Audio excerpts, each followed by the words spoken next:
Hello everyone and welcome back to another video from Wake&Tech. In this video, I'm going to show you how to log into your existing account on the Nike application. So let's get started right away.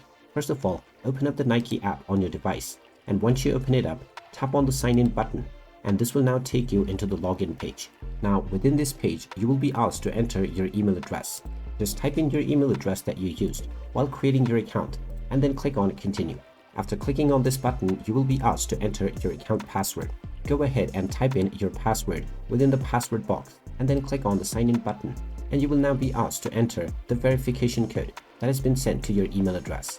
Go ahead and check your inbox and you will find your verification code within.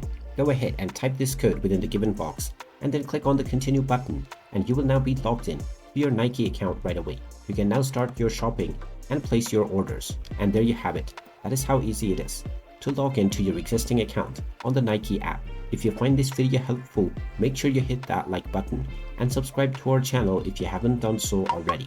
Also ring that notification bell to never miss another update from us. Thank you for watching, and I will see you again in the next video.